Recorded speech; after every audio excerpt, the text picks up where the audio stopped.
Baby, oh, baby, go. Baby, oh, baby, go. Hey guys, so I am making what I'm going to call sweet potato patties. No, I don't like that. Okay, I am making what I am going to call sweet potato bars. Even though I wasn't able to cut them into bars, but nevertheless, I'm going to be making sweet potato bars for my little one. And so, y'all, I got this recipe from my mom.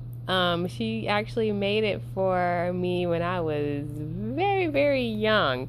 And I just remember loving it so much that I would actually think about it and I would ask her to make it over and over again because I really enjoyed those sweet potato bars that she made. So, I called her up and I was like, I want to make those sweet potato thingies that you did when we were younger. And I remember telling you I liked them a lot.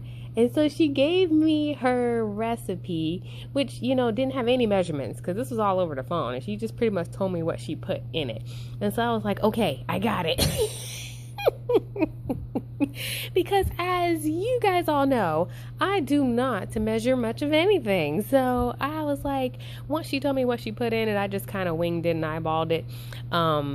And I made magic happen. Yes, I did. Yes, I did. So these are fresh sweet potatoes, you guys. Like, they came out of somebody's garden.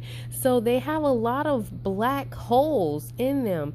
And I'm like, why are there black holes in these sweet potatoes? Because I've never seen black holes like this in the sweet potatoes at the store. So I'm like, this is odd. And I'm like, is this because bugs were trying to, burrow inside? Or are they roots, but the roots fell off and then that's what they left? Because it's like a stick coming out when I was peeling them out. It was different. I was like, what are these things? I'm like, are they edible? And I went with the answer no. They probably were, but I, tried to be as cautious as possible because at the end of the day, these are for my little one. Even though I eat them as well, but they are also for my little one. So I want to make sure that I don't put anything crazy in there, get them sick or something. So those little stick things had to go. So that's what I ended up doing. I was plucking them all out. And you guys, normally when I make this, because I made this one time before, and when I did, I used a handheld mixer because I don't like a lot of stringiness in my sweet potatoes. And I noticed that if I use a mixer versus just using like the hand whip thing, is that what it's? A whisk. Instead of using a whisk, I used the handheld mixer, and it did get a lot of the strings out, but it was time consuming, and then I felt like I was wasting a lot of the sweet potatoes. So I was like, let me try something different. And y'all, this is my first time trying a blender. And I was like, duh.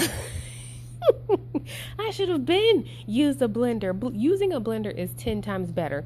And so now if I decide that I want to make sweet potato pie, something I've never made before, or if I want to make sweet potato casserole, something I've never made before, but if I wanted to, I have a easier option, a blender. Just dump everything in the blender, mix it all up, and put it in a bowl or put it on a pan. So I like this 10 times better.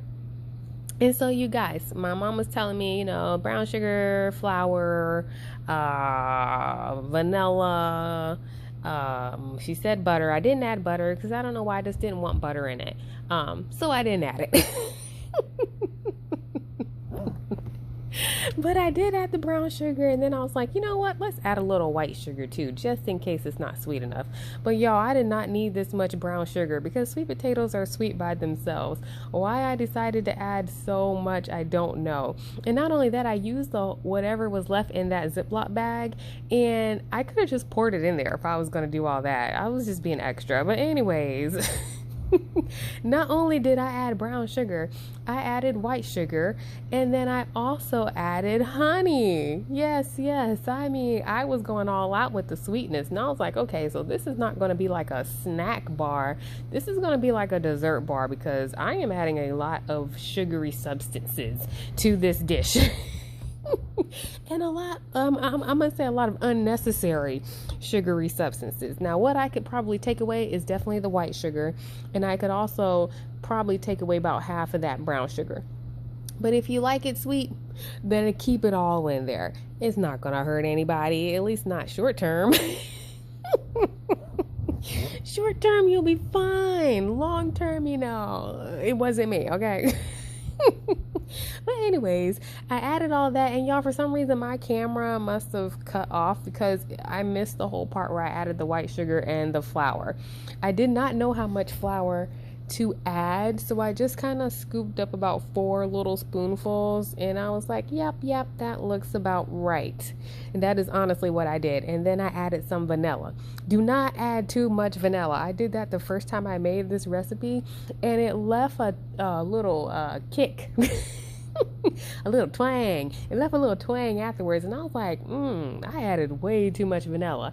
And I used to think that you could add as much vanilla, it'll be fine. But no, a little goes a long way, you guys. And then I ended up adding some almond milk. Did I need the almond milk? Absolutely not. You do not need to add the almond milk. But I did anyway because I was thinking because of the flour, I need a liquid. But you actually didn't need a liquid. Okay, because I ended up making this again because that's how much I liked it. But you definitely don't need the almond milk. You can go without it. But if you want to add it, feel free. This is a dish that you can kind of, pick and choose what you want in it.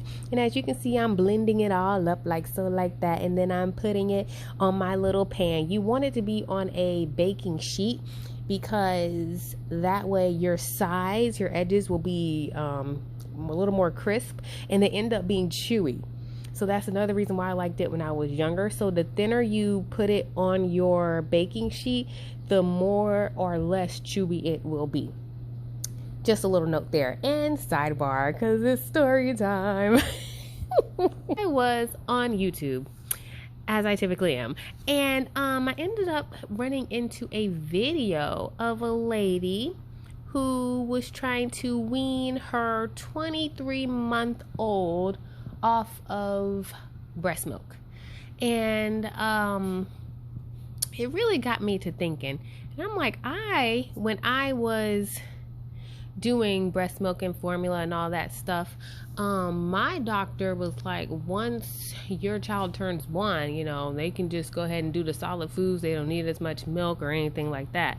So when I see a lot of women who breastfeed for such a long time, not even just 23 months, not that that's a long time, because I think if you do up to 2, it's okay. I'm not 100% sure because I didn't go that route. But for the ones who do, I wouldn't see that was a problem. But I actually know of some people who do it longer, and I'm curious as to what the real benefit would be, because if they're getting all their nutrition, or they're supposed to be getting all their nutrition from their food, why are you still breastfeeding? I'm gonna say it's a touchy subject, but I'm just curious as to what are the health benefits of breastfeeding past 2. Somebody comment down below and tell me. Because I really don't know. And then it goes on to like not even just breastfeeding, but like the bottle. When my son turned 1, and of course I had to take him to his doctor's appointment because they have like so many milestone doctor's appointments, the 6 month, the 2 months, the 1 week. I mean, it's just so many doctor's appointments. I did not know before I had a baby that I would be going to the doctor this much for a child. I was like, this is like a lot. But nevertheless, when I went to the doctor was like, can he drink from a sippy cup? And I was like, I mean, I've been trying to get him to drink from a sippy cup, but he has not like completely, drunk from a sippy cup. Like, he'll try it out and then he'll toss it on the floor. He was like, if he can drink from a sippy cup, no more bottle. And I was like, okay. So I tried to go cold turkey, and that did not work out for me. So yeah, it was a horrible, that one day I tried to do cold turkey and just do straight sippy sippy cup. Yeah, that was a nightmare. Don't go that route, y'all. Like, slowly progress your little one into it, okay? Progress them into it. Start off with like taking away the morning bottle, then taking away the morning and the afternoon bottle, then taking away the nighttime bottle. I think that will work better for those who are going through that phase. Don't just cut them off cold turkey. It's traumatizing. For me, it was traumatizing for him, and I was like, yeah, I'm not doing this again. It only took one night for me to realize I don't want to ever do that again. But y'all, this is how my little, whatever you call it thing, turned out. It was really, really good. My son loves these. But y'all, I forgot to spray the pan, so it stuck like nobody's business. So I literally had to like scrape it to get it off the pan. So please spray your pan before you put it on there, or it will stick and you will not get the same deliciousness as you would get if you got it all off.